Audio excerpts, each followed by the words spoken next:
बात करेंगे दिल्ली में हो रहे क्वाड देशों के विदेश मंत्रियों की बैठक की। G20 विदेश मंत्रियों की बैठक क्वाड देशों के साथ शुरू हो चुकी है। हिंद प्रशांत क्षेत्र में चीन की दखलंदाजी पर नकेल कसने के लिए इस बैठक पर सबकी निगाहें टिकी हुई।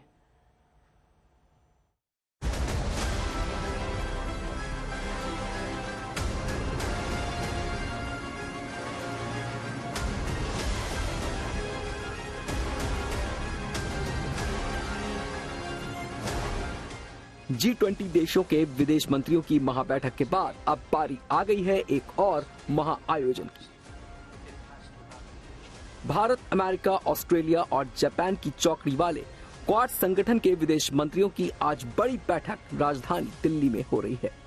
बैठक की अध्यक्षता मेजबान भारत के विदेश मंत्री एस जयशंकर करेंगे। भारत के विदेश मंत्री एस जयशंकर के अलावा बैठक में शामिल हैं अमेरिकी विदेश मंत्री एंटनी ब्लिंकन, जापान के विदेश मंत्री योशिमासा हयाशी, ऑस्ट्रेलिया की विदेश मंत्री पेनी Wong.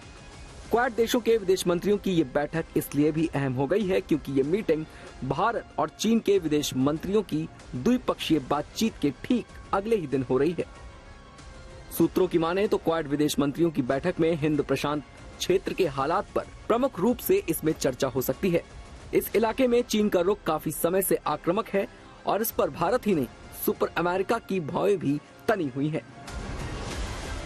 Tomorrow we'll be meeting with our partners in the Quad, Australia, Japan, and India, and I'm very much looking forward to that because we've done a lot of work to focus on issues of common concern to us in the Indo-Pacific, and the United States is deeply engaged throughout the Indo-Pacific with a shared goal that we have with India, with Japan, with Australia, but also with most of the countries in the region, and that is to make sure that we maintain a free, open, prosperous Indo-Pacific.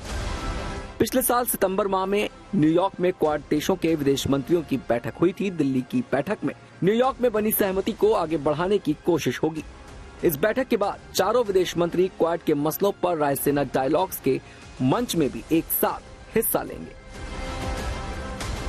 ये तस्वीर उस अहम बैठक की है जिस पर super power America तक की निगाहें टिकी हुई थी। चीन के विदेश मंत्री किन गोंग के साथ विदेश मंत्री जयशंकर की बैठक। विदेश मंत्री बनने के बाद पहली बार किन गोंग अपने भारतीय समकक्ष के साथ बातचीत की मेज पर थे। दोनों देशों के विदेश मंत्रियों की ये बैठक ऐसे माहौल में हुई जब LAC के माहौल को असामान्य बताया जा रहा है। And the bulk of our conversation, understandably, was about the current state of our relationship, which many of you have heard me describe as abnormal, and I think those were among the adjectives that I used in that meeting. We have, there are real problems in that relationship that need to be looked at, that need to be discussed very openly and candidly between us. बैठक में दोनों विदेश मंत्रियों के बीच द्विपक्षीय रिश्तों की चुनौतियों, खास तौर से सीमावर्ती क्षेत्र में शांति और स्थिरता से जुड़ी चुनौतियों से निपटने पर चर्चा हुई। The thrust of the meeting was really on our bilateral relationship and the challenges in the bilateral relationship, especially that of peace and tranquility in the border areas. Bharat चीन सीमा पर पिछले कई सालों से तनाव है। चीन का आक्रमणकारी रवैया सीमा पर शांति के लिए चुनौती बना हुआ है। गलवान से ही भारत चीन की हर हिमाकत का जवाब देता रहा है, लेकिन क्या कल की बैठक के बाद चीन कोई सबक लेकर जाएगा? चीन की नजर यकीनन दिल्ली में चल रही क्वाड विदेश मंत्रियों की बैठक पर भी होगी, क्योंकि यहां से चीन को जा सकता है सख्त संदेश। दिल्ली से अक्षय डोंगरे और गीता मोहन के साथ आज तक ब्यूरो। मेरे सहयोगी अक्षय डोंगरे इस वक्त तमाम जानकारी के साथ G20 सम्मेलन जहां पर आयोजित हो रहा है उसके बाहर से जुड़ रहे हैं। अक्षय, देखिए, चीन एक ऐसा देश है जो हर वक्त घात लगाए बैठा रहता है। कितनी भी सख्त संदेश यहां G20 बैठकों से चले जाएं, चीन सुधरने वाला नहीं है। ये बात एस जयशंकर भी जानते हैं और उन्होंने कहा कि द्विपक्षीय वार्ता में बहुत सारी ऐसी अड़चने हैं जिसमें चीन को कई बात में स्वीकृति देनी होगी और ऐसा चीन नहीं कर रहा है बहुत सालों से। नेहा, आपने बिल्कुल ठीक कहा। इतिहास गवाह है कि जब जब भारत ने चीन पर भरोसा किया है, उसे बदले में सिर्फ धोखा मिला है।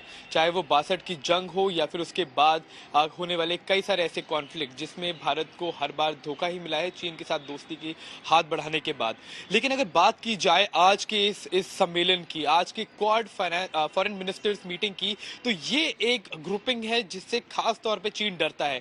अगर बात की जाए क्वाड के मेंबर्स की, तो क्वाड 4 देशों का एक ग्रुप है जिसमें अमेरिका, भारत, जापान और ऑस्ट्रेलिया शामिल है। अब अगर बात की जाए खासियत की और क्यों चीन इस ग्रुपिंग से डरता है, तो चीन के बगल में ही जापान है। चीन इंडो पैसिफिक जो समुद्र है, प्रशांत महासागर है, उसी में ऑस्ट्रेलिया भी है और उसमें भारत का भी काफी ज्यादा ट्रेड होता है और अमेरिका का भी। तो इसके चलते चीन धाक बनाना चाहता है प्रशांत महासागर में, लेकिन 4 इन बड़ी ताकतों के इस ग्रुप के चलते हमेशा चीन को नाकामी झेलनी पड़ती है। उसके मन में हमेशा डर बना रहता है और इसीलिए बार बार क्वाड की जब भी बात होती है तो चीन बिफर जाता है। और उसी की आज मीटिंग, विदेश मंत्रियों की आज मीटिंग होने जा रही है। भारत के विदेश मंत्री डॉक्टर एस जयशंकर, जापानी विदेश मंत्री, अमेरिका के secretary of state Antony Blinken और ऑस्ट्रेलिया के विदेश मंत्री इस वक्त दिल्ली में हैं। ये सभी G20 में थे। जापान के विदेश मंत्री पहुंच नहीं पाए थे लेकिन वो आज इस बैठक में शामिल होंगे और इससे पता चलता है कि कितनी ज्यादा महत्वपूर्ण ये बैठक है। और इसी के चलते कहीं ना कहीं चीन एक बार फिर बिफरता नजर आ रहा है, क्योंकि जितने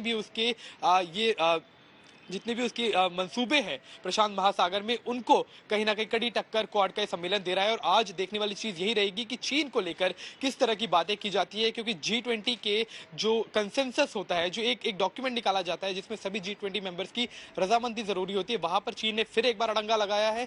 बैंगलोर में जब फाइनेंस मिनिस्टर की मीटिंग हुई थी, वहां भी अड़ंगा लगाया था। तो अब देखने वाली चीज यही रहेगी कि किस तरह का कड़ा संदेश चीन को दिया जाता है, चाहे वो ट्रेड हो, चाहे वो प्रशांत महासागर में कड़ा संदेश देने की कोशिश यहाँ पर। बहुत बहुत शुक्रिया इस तमाम जानकारी के लिए आपका, अक्षय।